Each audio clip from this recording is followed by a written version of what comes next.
Hi everyone, I'm Monique. And I'm Rose, and we work for the South Yuba River Citizens League, or CIRCLE. We're two of the educators that will be taking your students down the river this fall. Over the course of this video, we're going to talk to you about what to expect on the field trip, safety precautions taken by CIRCLE and H2O Adventures, and what to wear and bring with you while you go on your field trip. During the field trip, we float down a 4-mile section of the lower Yuba River. Once students arrive, we get everyone geared up and assigned to a boat group. Each boat has a highly trained raft guide and either a teacher or parent chaperone and a CIRCLE educator or a trained CIRCLE volunteer. Once we're on the water, the raft guide teaches everyone how to paddle the boat safely.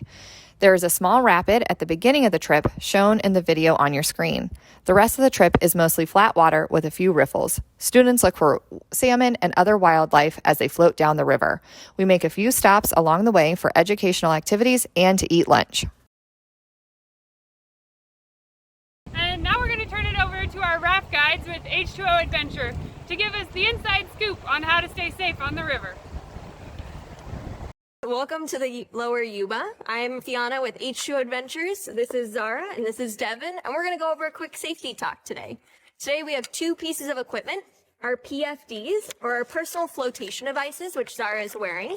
They have 4 buckles down the front, and we want to make sure when we're wearing these that they're nice and snug. So if we pull on them and they go straight over your head, they're way too loose. So Devin's going to tighten this up on Zara now to make sure it has a proper fit. It should be nice and snug, almost like someone's giving you a nice tight hug, so that when you're pulling on the upper straps, they don't come straight over your head. Perfect. Our second piece of equipment today is this paddle, or a danger stick. Most dangerous tool of the day, mostly because of this thing right here. We call it the T-grip.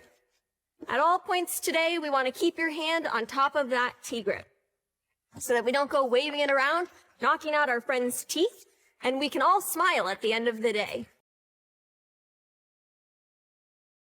Now that we know how to stay safe on the river, we're going to talk about what to wear.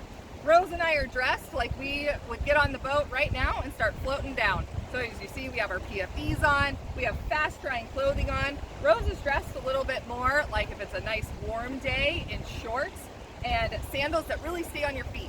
We want to make sure you're not wearing flip-flops so your feet stay protected.